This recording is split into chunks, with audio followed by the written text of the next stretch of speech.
Last video we started to look at the interurban car and how it affected the folks of Port Huron and, for that matter, the United States. It was a car that went between cities rather than a car that went within cities with just stops in the city. It was larger than the average streetcar and actually looked a little bit more like a railroad car. And this photograph here gives you a good example of the difference. You can see the interurban in the front and the regular streetcar in the back. You could go from Port Huron to Detroit for only 90 cents and round trip $1.50. Doesn't seem like very much money, but you have to realize back then they weren't making that much money. Here's an advertisement for the uniforms that the conductors and motormen had to buy. And as you can see here, the blue serge uniform cost $3.50. And the employees were probably making 50 cents an hour or around that area. So when you look at it from that aspect, the 90 cents or $1.50 fares were a little more than it would seem today. Another example of how the value system was different back then is this newspaper article stating that conductors can't change big bills. And you can read it at your leisure, but basically what it says is the big bill that they're talking about is a $5 bill. And the most they wanted to make change for was a $2 bill, which was quite plentiful back then. You were lucky enough to have $2 in your pocket. Another good example of the value of a dollar is this ad that a conductor put in the paper. Conductor makes appeal. Gave passenger $1 too much change and ask its return. To the editor, will you please put this in your paper?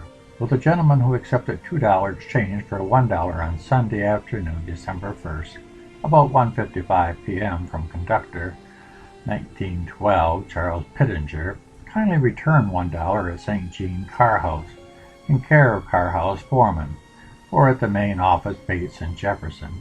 I hope the gentleman will see this and do the right thing. Charles Pittenger. So a dollar was pretty important back in those days. This ad has nothing to do with Port Huron, but when I look at it I see something that wouldn't be in the paper today for sure. Lost wife and money. Mrs. Stelling had eloped with the streetcar conductor. Charles Stelling is out $5,000 in cash and deeds valued at $90,000 and a pretty wife. I wonder if she was ugly if they would put that in the paper. We deserted him for a streetcar conductor. Bonds, paper, and everything pocketable have disappeared from the Stelling residence. Stelling is eccentric, and one day confided to his wife that he had stored away in a convenient chest a big bag of gold for an emergency. This emergency came when Mrs. Stelling decided to elope with Alexander McNeil, a streetcar conductor. And I found this ad to drum up a little business for the interurban lines. Charming trips on the interurban lines.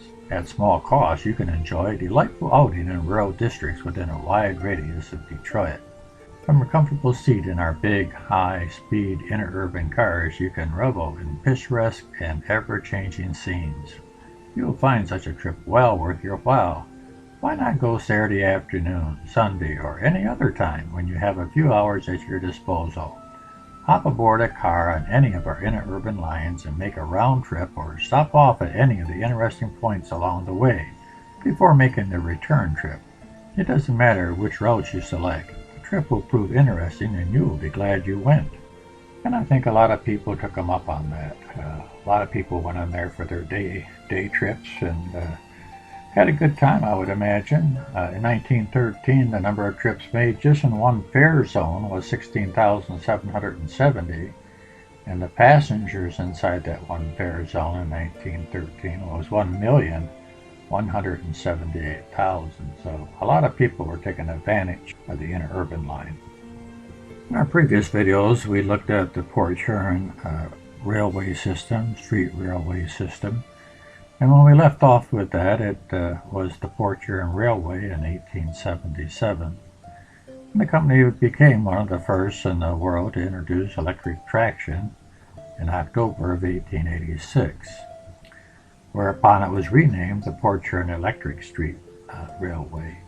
And then in 1900 it joined up with the Port Huron, St. Clair, and Marine City Railway Company, which also ran interurban rapid transit service between Detroit and Mount Clemens, at which time it again was renamed the Detroit and Port Huron Shoreline Railway.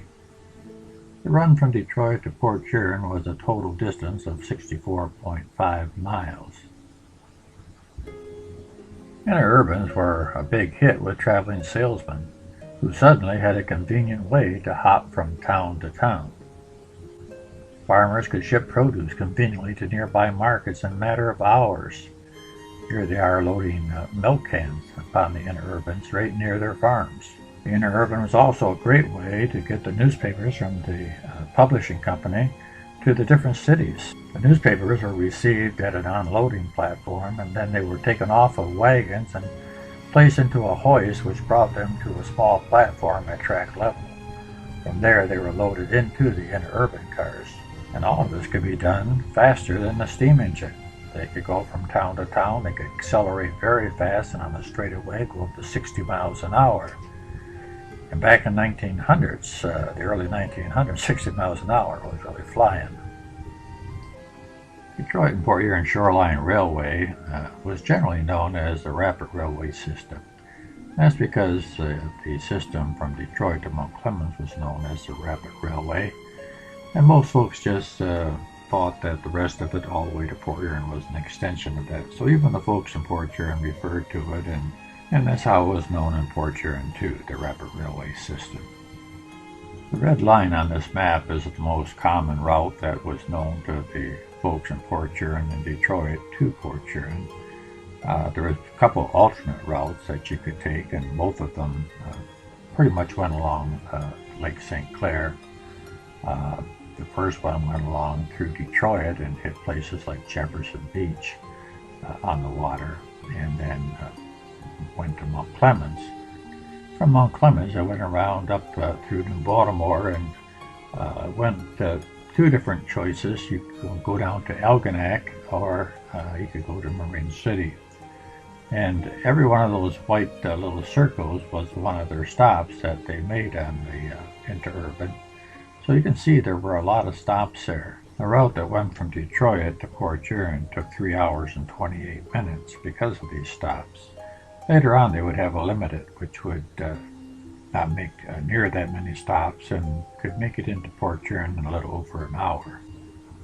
And you can see from this map that it went up along the river, stopped in St. Clair and Marysville, Port Huron, and went all the way up to Huronia Beach.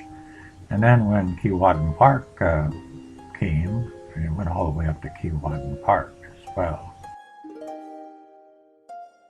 The limited cars, which were the cars that didn't make that many stops, the fastest route, left every 2 hours from Detroit, starting at 8:15, and then every 2 hours from Port Huron, starting at 7:30. Later on, there'd be a route from Detroit to Toledo as well. In the year 1900, all of these different routes would be merged into one company by the name of Detroit United Railway. And all the companies that were included in that merger are listed here, including Port Huron. At the time of the merger, Port Huron had 16 of these open cars, or what they called an open car. They were completely open. And then they had 13 of the closed cars, which you see here to the right, this car right here. And so altogether they had 29 cars in Port Huron. And then of course they also had the interurban cars as well. There were two styles of interurban cars that were delivered to Rapid Railway. This is the first one, and this is the second one here. Not a lot of difference, but there's some differences.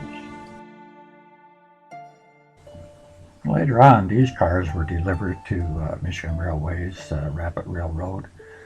This was one of 7 huge coach parlor observation cars that were delivered in 1914 and 1915 by the St. Louis Car Company. Most interurban cars were 50, 55-foot cars, but these were 67-foot cars weighing in at 70 tons. It was one of the heaviest interurban cars ever built. And if you look carefully at this car, even though this car is built of steel, the sides were scribed to simulate wooden siding. Here you see some brand new interurban cars that have just been shipped, and they're waiting installation of the electrical components. Another car that was part of the rapid railway fleet was the combination baggage and express car that you see here. And this photograph here is the inside of what it looked like. Notice the lighting in the car. And also, as we look toward the other side of the car, you can see the seating arrangement for the passengers.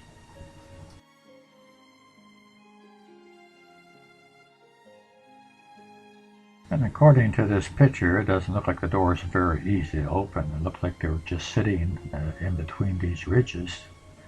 So unless they had something on top, it would look like it would be pretty difficult to open. Ship your freight by trolley. This is the shipping schedule for the different divisions. And if you look all the way to the bottom of this schedule, you'll see Port Huron on here as well. The interurban system also had mail cars, and in this photograph here you can see a little bit what the inside of this mail car looks like as well. Interurban cars also had ambulance cars. I'm not real sure if the rapid railway had these cars or not. I couldn't find any pictures of them in the rapid railway system. But if they did, it would have looked something like this. And these were great for folks out in the country. They could be rushed out there. They had everything that you would need right in the car to take care of the person that was injured, along with a nurse or a doctor, someone that could give medical care. Of course, if that person didn't make it, they also had a funeral car, and the funeral car was normally painted black and was quite distinguishable from the rest of the fleet. They also had work cars that they worked on the overhead wires with, and the trolley lines and the trolley poles themselves, and you can see in this picture that's exactly what they're doing. It was pretty easy to spot where the railroad tracks were. All you had to do was look for the electrical poles that supplied the power for the interurbans. And you can see here the many poles that it took to support one of these cars. And on stretches like this, they could really make up time, up to 60 miles an hour. And there's been reports of 80 miles an hour, but I'm sure that wasn't condoned by the company. But that was really fast back in those days. This interurban here is going 97 miles per hour, supposedly anyway. That's what was reported. And why was it going so fast? Well, it was racing this airplane here. I know there's many old pictures, postcards that have an airplane that's dubbed in or photoshopped in, but this one's for real. It doesn't say who won, but it did say the interurban was ahead in this picture anyway. But they lost time when they started to come into the city in places like this. And if you look closely, look how close that track is to those stairs to that house. Somebody coming out of the house waving goodbye to the people inside, take a step backwards and you're hit by a streetcar. Kind of scary.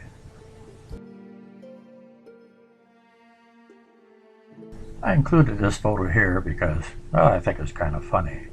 It's one of those pictures where you say, we'll give you a prize for the best caption for this photograph.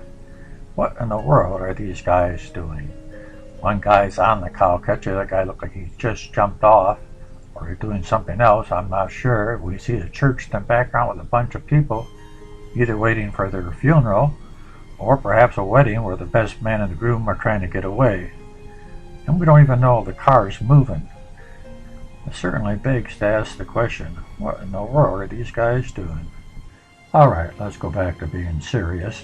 The interurban street railway grew so fast that before long it was all over Michigan, at least the lower part of Michigan, and went all the way from Lake Michigan to Lake Huron, with many street railways popping up with different names.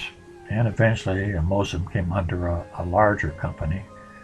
But eventually it would go, you could take a streetcar from Port Huron and go all the way to the Atlantic Ocean, which is exactly what a young fellow did that we'll look at in our next video.